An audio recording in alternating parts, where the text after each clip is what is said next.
Hey everybody, it's Chad with Nobody Else's Auto. I'm going to bring you another video on this 1956 Ford F600. We had this in a video a couple weeks ago on a new inventory video, and after looking this truck over, I was like, man, this truck really has a lot of potential. Could be used to build a pickup. This truck could actually have something done with it and build this, even though it's a bigger series truck. Now, when you look at these compared to the pickups, the cabs and all that stuff is all the same. So, just the front fenders are bigger for the bigger wheel openings. But a lot of this stuff will work on a pickup. So after kind of examining this truck, going over it, it's like, you know, before we just part it out, I'm gonna go ahead and advertise the truck intact and see if anybody's interested in the truck before I part it out, which if not, I mean, we'll go ahead and part it out if there's anybody that does need individual pieces. But just gave it a bath today, got it cleaned up. Wanted to give you another good detailed walk around on it so you can get a good look at this truck and see if maybe if it's the project for you, or maybe it'll work for you if you're building another 56, because obviously 56 being a one-year only truck on this cab, stuff's tough to find. There's not a lot of it out there, and this truck's in pretty decent shape. So we'll give you a walk around on it. Like I said, I just gave it a bath. One big noticeable thing, we did pull the grain bed off of it. If you remember the other video, this still had the big huge grain box on it. I went ahead and took that off primarily for shipping reasons. Obviously this truck is much easier to ship than one with a big huge grain box. Now if you wanted the truck with the grain box, I've still got it. We just sat it out back. It was a real simple process. It was bolted on right here. We took these bolts out. It had a hoist on it. The hoist rested against this cross member, was bolted on here. It had a little hydraulic tank down there that was mounted on. So if anybody was interested in this truck with the grain bed, I do still have it. It can still go with it. I went ahead and removed it just because of shipping reasons. If somebody was interested in this truck and had to have a transporter pick it up, it's much easier to do it this way because it's not much bigger than a regular pickup this way. So that's why it's in the shape it's in right now today. So let's take a look at the truck after I got it cleaned up. Now, it appears as though most of the paint is original. I think there's been a few repairs done to the truck, but overall, it looks pretty much original. If we look at the back of the cab, it looks pretty straight back here. It's got a few dings and dents in it. But the big thing is these cab corners. They've got a little bit of rust just starting to come through on them, but really minimal for a truck that's well over 60 years old. Take a peek inside here. Everything is intact. The doors are intact, the original seat. Even still has the original radio in it, which we'll take a look at when we get to the other side and we can see it a little better. But there are some critical points on these trucks, and just like a lot of these old trucks, these rockers, these cab corners, you know, the inside of the cab corner here looks good. This rocker looks good. We look at the front cab corner up there with the lower door hinge, it looks good. The floors look good. Still a little damp from their bath, but they're still in good shape. We come around this truck, still got the original dealer sticker on it from McPherson, Kansas, from the Lob and Shields Ford dealership. Front fenders look pretty good on them. Some dings and dents, but these trucks were used. That's to be expected.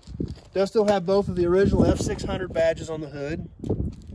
Come around the front, original grille still in it with park lights, headlight bezels, V8 badge, and still pretty straight and will restore nicely. Just a few dings and dents, but overall not too bad. While we're here, let's take a look under the hood. The hood does have a little rust here in the front lip, which is pretty common on these trucks. And under here, we've still got the old Y block.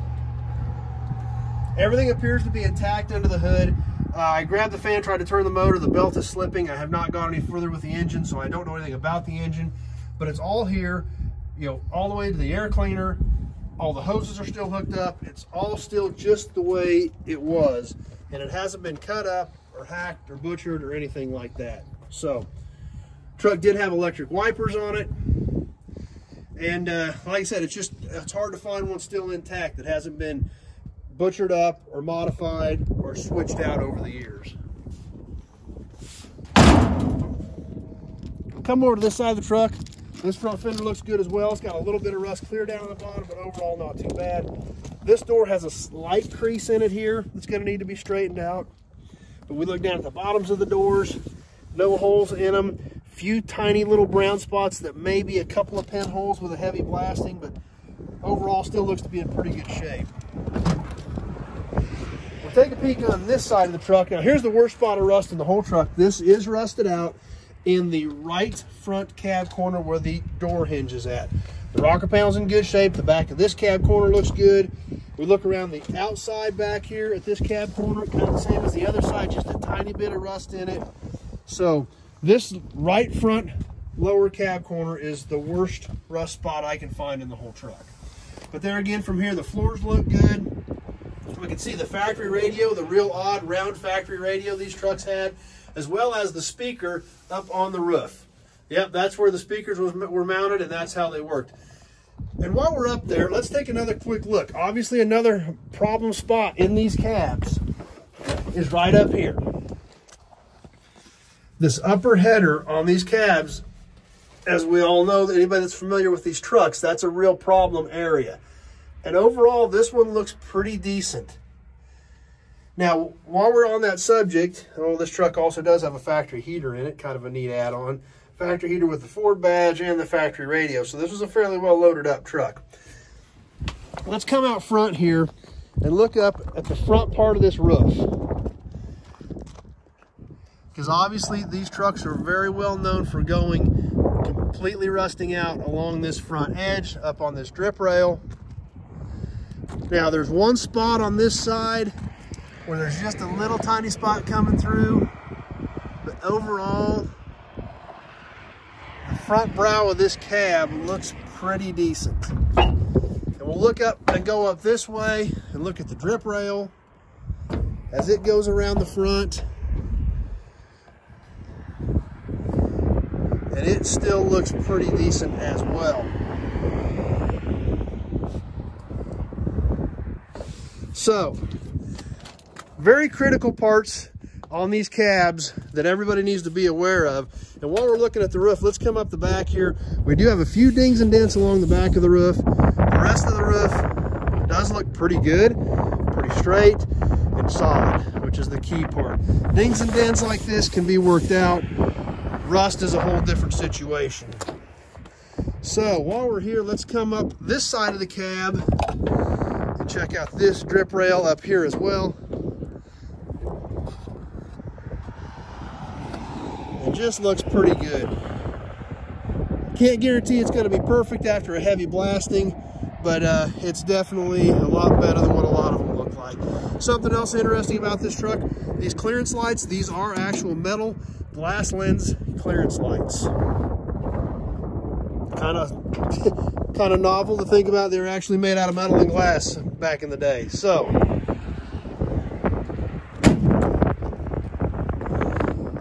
anyway, oh, one other thing, something else I wanted to show you before we wrap this video up. When I took the bed off this truck, I didn't even realize this till we took the bed off. We come around the back, this truck still has Ford taillights on. And those are a plastic lens, looks like a metal-based plastic lens. I'm assuming those are probably the factory taillight lenses. Now, those just didn't survive. You think about this truck being well over 60 years, being strictly a commercial use vehicle, used for nothing but work, and the original taillight lenses survived. Kind of odd to think about. The truck does roll fine, not a big deal to move it. Like I said, I don't know anything about the condition of the engine, but it does move, does roll, does steer. Loading wouldn't be an issue. And like I said, so much potential for this truck that I thought I'd go ahead and clean it up and see if anybody was interested in the whole truck before we went ahead and parted it out. So wanted to do a good detailed walk around video on it so everybody can take a close look at what this truck is, and maybe you've got some ideas for it, or maybe you need some parts for a pickup. I don't have a ton of 56 stuff. I do have one other cab in stock, just a bare cab that, you know, if you did need just a bare cab, I could probably help you out with. But as far as a good truck, this is a pretty good old truck. We can even check these doors out. They close, they fit just like they should. Even this truck still has most of the original glass in it. So, neat old truck. Hopefully maybe you've got some ideas for it. But I thought it was worth cleaning up and taking a good video on and taking some good pictures on and seeing if there was anybody that had any ideas for it. So anyway, if you're on Facebook, please share the video with your friends. Invite them to come like the page so they can hang out with us. That's all we do on here is old cars and old trucks. If you're on YouTube, please subscribe to my channel. Check out all my other videos. It's all old car, old truck, memorabilia type stuff. That's what we do here. We have a lot of fun with it. As a matter of fact, if you're a Ford guy, which if you're on this video, I assume you are, I'm kind of heavy on Fords at this point. If we look right over there, we've got a 51 Ford truck, we've got a 41 Ford truck, we've got a 34 Ford truck, we've got a 53 Ford pickup with a 55 grill in it, we've got a 77 F-150 Super Cab, and we've even got a 1954 F-350 right there, another really good old truck. So I'm actually super heavy on Fords right now, so if you're a Ford guy, I got a lot of good stuff here for you. Anyway, if you have questions about the 56 or any other parts or any other vehicles you see sitting around, give me a call. It's the only way to get a hold of me. Have that short conversation about your project or exactly what you're looking for to know if I may have something here to help you out with it. 620-786-4428 is my number. That number's on the pages. So just give me a shout. Be more than happy to have a quick conversation about you, see if I've got about your project, see if there's anything I've got here that can help you out with it. So as always, thanks for watching. I really appreciate you guys spending a few minutes out of your day to hang out with me, and we will see you soon on the next video.